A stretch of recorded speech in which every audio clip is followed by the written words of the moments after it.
qu'au moment des faits, vous étiez le haut commandement de la gendarmerie nationale? Non. Quelles étaient vos fonctions? J'étais chef d'état-major de la gendarmerie. Chef d'état-major général de la gendarmerie. Oui. Alors, quels sont les services qui relevaient de vos attributions? Tout le corps de la gendarmerie ou bien certains services sortaient de vos attributions? Non. De votre contrôle? Le corps de la gendarmerie dans sa totalité relevait de mon commandement.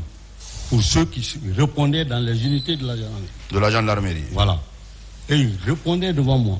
Soit qu'ils soient dans un escadron, ou dans une compagnie territoriale, ou dans une brigade territoriale, ou dans une brigade de frontière, ou dans un groupement, ou dans une région. Parce qu'on avait 4 régions de gendarmerie, à l'image des régions militaires. On avait 8 groupements. On avait une 40aine de compagnies. Les brigades, ça c'est beaucoup, je ne peux pas citer tout ça ici, mais tout ceci-là était en bloc sous mon commandement. Sous votre autorité? Sous mon autorité. Ok. Je voudrais savoir, est-ce que le ministre de l'antidrogue, je veux résumer pour que vous compreniez très bien, ouais. Un corps de gendarmerie, ouais. Est-ce que ce service relevait et recevait de vos instructions? Aucune instruction de moi. Aucune. Aucune instruction? Aucune instruction. Bien qu'il faisait partie de la gendarmerie, oui. Mais ne recevait aucune instruction. On appelle ça gendarme détaché dans des fonctions de ministre d'État. Ministre d'État. Oui, donc le service de colonel Kibro, oui, ne relevait pas de votre portefeuille? Même pas un grain. Ok. C'est une précision très importante qu'il fallait savoir. Si vous voulez, je peux un peu. Il était ministre d'État à l'époque, membre du gouvernement. Ministre d'État, membre du gouvernement. S'il a des gendarmes sous sa responsabilité, c'est pas moi qui vais aller poser des questions là-bas. Si je pose les questions là-bas, ça va pas bien se passer. Bien qu'étant chef d'état-major général de la gendarmerie. Il n'y a aucune impuissance dans ça. C'est parce que c'est le ministre de la Défense qui a ordonné de mettre les gendarmes à sa disposition. Ces gendarmes-là étaient à son fournière. Est-ce que ce détachement découle d'un acte de l'autorité, ou bien c'est les faits, ça vient comme ça? C'est un acte, ça découle d'un acte de l'autorité? Je ne sais pas s'il y a un acte ou s'il n'y a pas un acte. Le ministre de la Défense nationale, comprenez, monsieur le procureur, sommes des militaires. Quand le ministre de la Défense nationale dit laissez-le prendre les gens, on n'a plus rien à dire. Ok. Alors je vais revenir sur les préparatifs des événements du 28 septembre. Oui. Vous confirmez que vous avez été appelé à une réunion. Oui. Une réunion qui a regroupé les différents services qui devraient intervenir le 28 septembre. Est-ce que vous pouvez nous dire clairement quelles sont les autorités militaires avec exactitude qui ont pris part à cette réunion de crise, Ce que je viens de dire à monsieur le président, avec votre permission, monsieur le procureur, le chef d'état-major général des armées m'a convié. Je suis venu trouver certains et d'autres m'ont y trouvé. Mais ce que je peux dire clairement, le chef d'état-major de l'armée de terre, à mon avis, n'y était pas. Je pose des phrases comme ça, c'est pas par faiblesse, c'est parce que ça a pris trop de temps. J'ai un peu de problèmes à pouvoir répertorier les choses aujourd'hui. Le chef d'état-major de la marine, le chef d'état-major de l'armée de terre, à mon entendement, n'y était pas. Parce que, simplement, j'étais à l'habit. Je ne sais pas maintenant si j'étais débrouillé pour venir après, mais à la réunion, non. Par contre, il y avait le commandant du BQG, le bataillon de quartier général, il y avait le commandant n'est-ce pas, de BSC, le bataillon spécial de Conakry, qui sont tous des unités de l'armée de terre, mais aussi les autres unités, à savoir Camp Kamaen, le génie militaire, etc. Et j'étais là, présent. Parce que les instructions qu'il a données, je le répète, vous qui êtes là, commandant d'unité, toutes vos unités doivent être casier dans les unités, caserner au vrai sens du mot, avec les faisceaux, la gendarmerie et la police sur le terrain. C'est comme ça on s'est séparés. Mais je crois que le directeur général de la police a été représenté par son adjoint à l'époque qui était plus mobile que lui. D'accord. Quelle a été la consigne? La consigne qui a été donnée à l'issue de cette réunion? Casernement. La consigne générale, oui. Casernement de tous les corps dans leur unité, au faisceau. Gendarmerie, police, sur le terrain pour le maintien de l'ordre. Okay. Alors je vais revenir sur le 28 septembre proprement dit. Ouais. Confirmez-vous que vous étiez sorti après avoir, au retour de cette réunion, vous avez, comme vous l'avez dit dans vos termes, vous avez ouvert le poste, et le commandement plutôt, où vous avez répercuté les instructions que vous avez reçues. Et le matin très tôt, les hommes déjà étaient en place.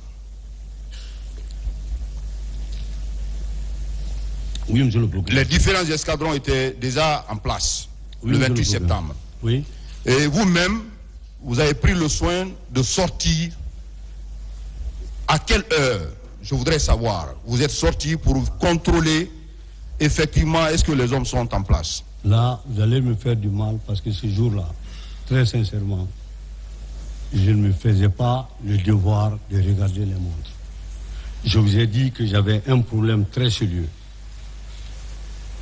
Premièrement, des jeunes recrues, nouvellement reversés dans les escadrons, en charge du maintien et du rétablissement de l'ordre public, dont les formations n'étaient même pas terminées, avec des anciens, disons, à la limite de la force.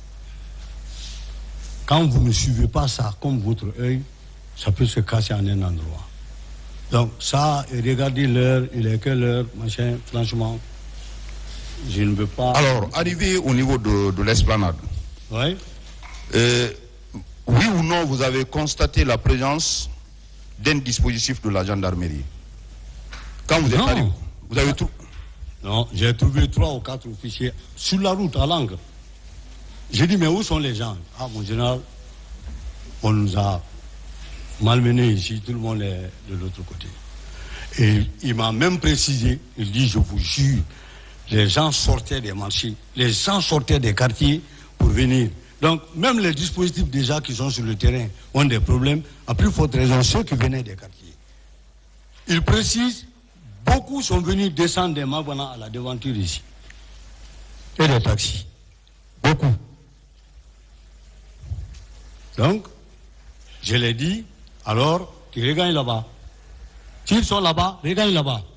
Parce que déjà, l'objectif pour lequel je les avais déployés là, c'était de former un barrage d'arrêt fixe et fermé pour empêcher qu'on ne déboulonne.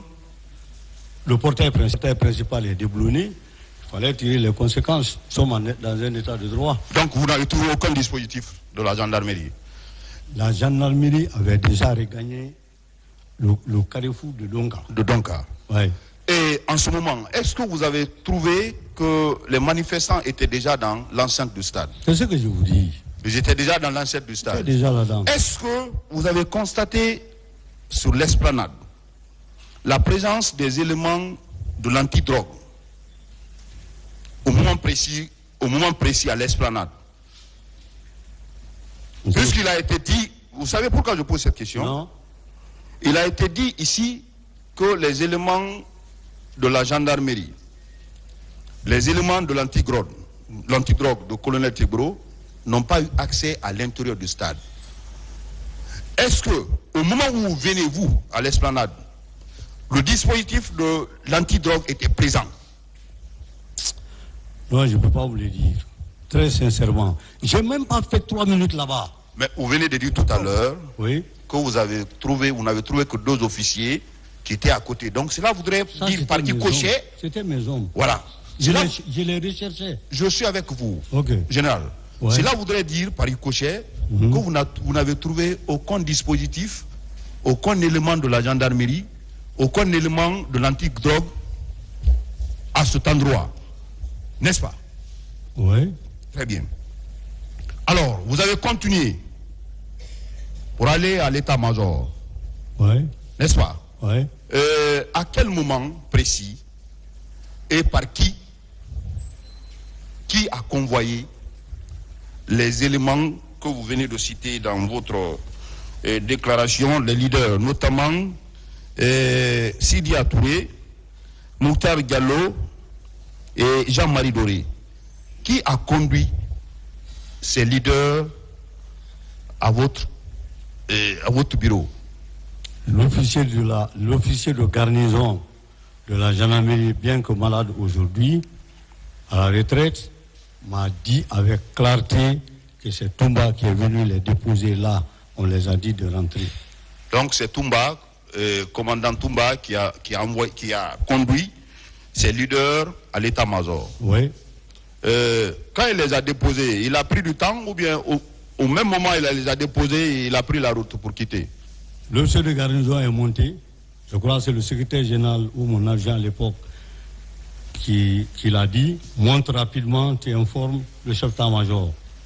Il n'a qu'à venir, c'est urgent parce que le sang coule.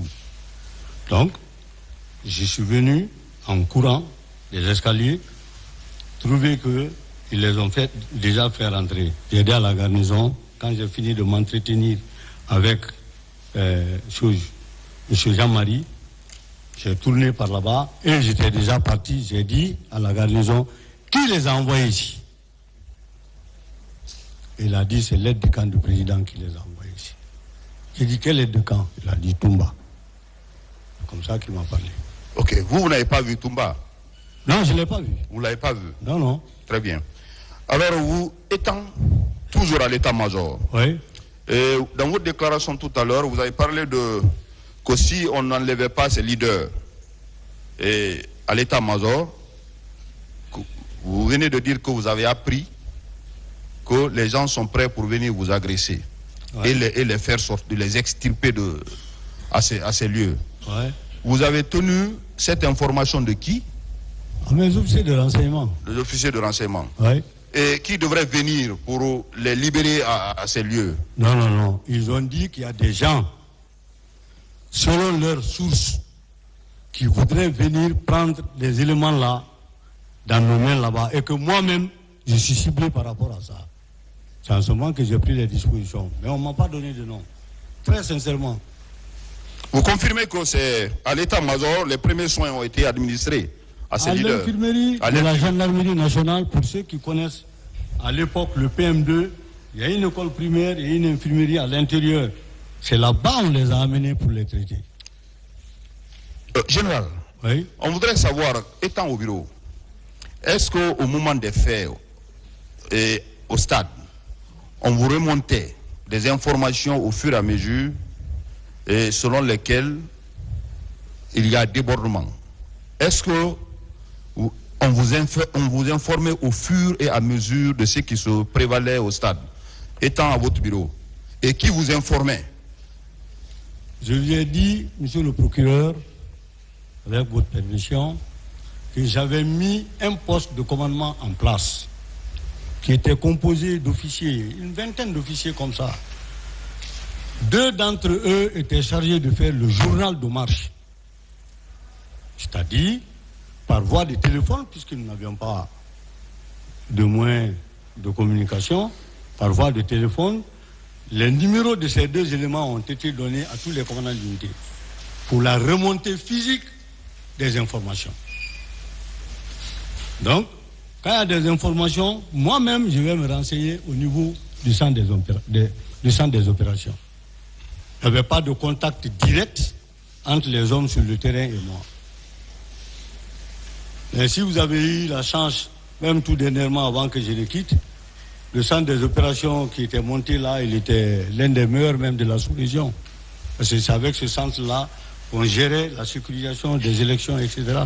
Alors, si on vous informait, Oui. je voudrais savoir à quel moment précis votre informateur vous a fait cas de débordement et qui en sont les auteurs. On ne vous a pas dit qui sont venus pour commettre ces faits, puisque vous étiez permanemment en contact avec vos officiers là-bas. À quelle heure précise on vous a informé qu'il y a un débordement au stade et par l'arrivée de qui et de qui il y a eu ce problème? Est-ce que vous avez eu ces informations? Puisque vous avez un officier de jour qui vous informait au fur et à mesure. Monsieur le procureur, je ne veux pas vous mentir. La remontée des informations relevait des commandants d'unité pour le journal de marche. C'est ce que je comprends. Et c'est chaque fois que je demande au centre des opérations, est-ce qu'il y a du nouveau? On me dit à Anta il y a ça, à Lambaye il y a ça, à Amdallah il y a ça, etc., etc.